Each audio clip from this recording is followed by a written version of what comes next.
What are signs a guy hasn't matured? Inability to self-reflect in a meaningful way. Hey, I think that'll be me. Any tips? I think the best I ever did was sit alone in my room and actually question why I think the way I do about the world and the people in it.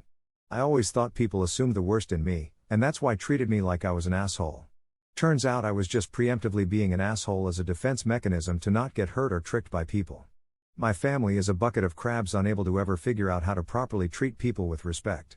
All their jokes to me were constant personal attacks, so I guess I learned somewhere along the line that you apparently just roast the shit out of people for any little thing they do. So in short, I thought about why I felt like people thought the worst of me, and it's because I thought the worst of me and showed it to them. So I decided I would treat people how I want to be treated, not how I thought I should be treated. So I guess that's an example of self-reflection. Are you me? It wasn't until I started dating my wife and spending holidays with her family that I realized a family is not supposed to be downright mean towards each other one-on-one or group setting. I'm in my 30s and it's still taking me time to not make a joke at someone else's expense in front of others. Turns out, putting others down is a sign of weakness, and now I pity those people. It truly is sad in my opinion. Edit, thanks for award. Smile. Edit 2. Apparently some nice people at her books just happen to be recommending Adult Children of Emotionally Immature Parents by Lindsay Gibson. Do your own research on the money you spend on books and whatnot. Libraries rent for free. Edit 3. Oh, and please don't buy on Amazon. I'm using Abe Books. I assume they're better if anyone wants to correct me? Thrift Books is even better for the writers apparently. Thriftbooks.com. abebooks.com. My whole family has this innate ability to banter. It's built into the DNA. But self-deprecation is always ranked as a higher ability. There is nothing but love in this family.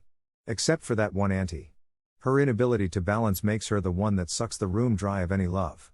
We actually went 3 years of family unions etc. before we found out that nobody invited her. He doesn't acknowledge nor take responsibility for his actions and/or the consequences. Won't obviously apologize for it. Yes, this one very much.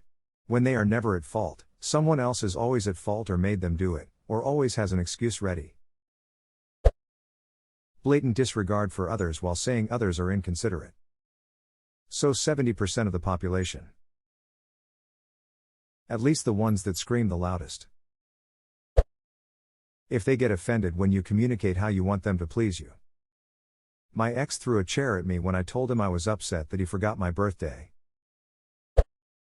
Calling himself an alpha male. Oh, thank God I'm early access male. I'm shareware, people try me out then never text me back. Frown. But only after you ask them to enter their credit card information. Stonewalling and refusing to have a mature conversation about problems in the relationship. I knew my ex hadn't matured when I told him I thought we should try saving money to move into a better apartment. I said I was going to cancel my gym membership, shop for cheaper groceries, take my lunch to work instead of buying my food, and reduce our Netflix account to 1 screen instead of 2. I suggested he maybe choose a gaming membership to cancel, he had 3, bring his lunch to work, and maybe come up with a drink rotation when him and his friends got together instead of him always buying the drinks. He got angry and said I was a killjoy and that there was nothing wrong with our apartment. Our apartment still used electric coils in the wall to heat the place and 2 of them smoked when you turned them on. The stove routinely caught fire. There was a significant roach problem. And the apartment downstairs was broken into multiple times. I had found a really nice split home for $80 more per month in a quieter part of town, and it was being privately let by a very nice older woman who moved out when her husband went into a care home. I knew then that he would never grow up if he couldn't make those small sacrifices. He always bought his mates drinks? Yes. I actually had to take out a payday loan 1 month to pay our phone bill because he blew so much money on alcohol for his friends. He was always the beer guy. That's pretty wild. Can I have his number? If I still had it I would totally pass it on purely for the entertainment factor. Lol. Are his guys real friends or just friends when they go drinking? You already know. In this case he isn't the beer guy, he's the bitch. Truth. My friends would never allow that. No one buys consecutive rounds. Brags about his bed count, dick size, sexual prowess. Public or private settings, I don't think it matters, it's tacky AF and 99% of the time is bullshit. If you actually do have a 9-inch dick, short of you pulling it out and slapping it on the table for all to see, no one is going to believe you, so just keep it to yourself and whoever is in your bed. Legit thought bed count was thread count. I got some 1,500 thread count sheets that I was talking to some friends about, was a great sale, and felt like you meant this meant I wasn't mature. I realized what you meant now though. Also, I probably shouldn't worry about people thinking I'm not mature when I still laugh at farts. It'd argue when your conversations shift from body count to thread count, you've reached peak maturity. Literally all I thought was, this is such a dad thing to talk about.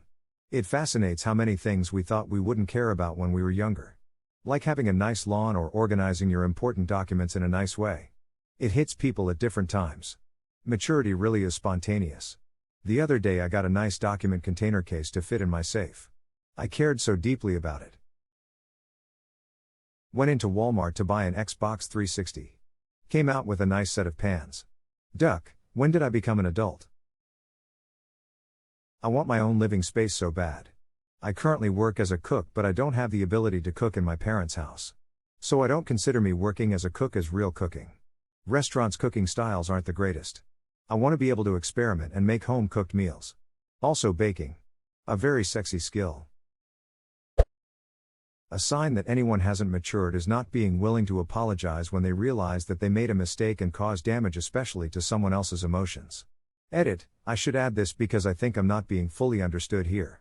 If you did something wrong, know that you did something wrong, don't feel remorseful and are not acknowledging what you did and whatever consequences your actions caused, are getting angry with whoever points out the obvious mistake you made, are making false excuses and arguments or blaming the victim, you are immature. If you genuinely didn't do anything wrong, then you have nothing to apologize for. Doesn't clean up after himself. I'll do you one better, doesn't clean up after himself and has his GF clean up for him. Used to hang out with a guy like that back in the day and steered clear of his room. There are entire cultures based around this. Bacteria cultures. Shrugs, says my bad and makes the same mistake again. Dude, I'm just bad at racing games, okay? Damn, I felt that Lamau. If he doesn't listen to who he is talking to. He waits to talk instead of genuinely listening. When he won't admit he is wrong or accept responsibility for his actions. I'm an educator and I know 8-year-olds who have that much maturity. Heck, I know 4-year-olds with that much maturity. Some people just never learn that they can be wrong. Like politicians, for example. Honestly, when he acts like a toddler. Do small inconveniences make him throw a temper tantrum? Does he punch walls and hit stuff? Does he get upset when he doesn't get his way? If you can imagine him as a toddler, has a weenie and needs to grow up. My Bill was 5 years my senior and as a gift I got him a laptop to game on. He told me he got mad once at a game and damaged the laptop. I came to fix. He punched down into the keyboard with the fury of Goku. I'm like, well, whoever pissed you off? They won. He didn't like that comment. Whoever pissed you off? They won. That is a beautiful way to look at it. I'm stealing that comment. This is what we use to tell trainees at the call center in our department: if they piss you off, they win. Don't let them win. Has a meltdown when asked to do basic chores because he doesn't like doing them and then threatens to move out because of this. Like, please ducking to your child. Edit, all housemates came together and cried it out. There was a lot going on behind the scenes I didn't know about. I'm glad I came here to rant instead of saying anything I'd regret. Happy New Year, folks, smile. My old roommate never moved past college level cleaning, i.e. not at all cleaning. Guy once cooked bacon on a rimless pan, which obviously spilled bacon grease all over the inside of the stove, the drawer below, and floor. Didn't notice it. I stepped in it later and said, "What the duck is this?" and asked him to clean it up. He took a mop, wet the head, wiped back and forth a few times, then hung it back in the closet and tried to go for a run. I asked if he would even rinse it off and he snapped, "God, I can do it later." Guess who didn't do it later?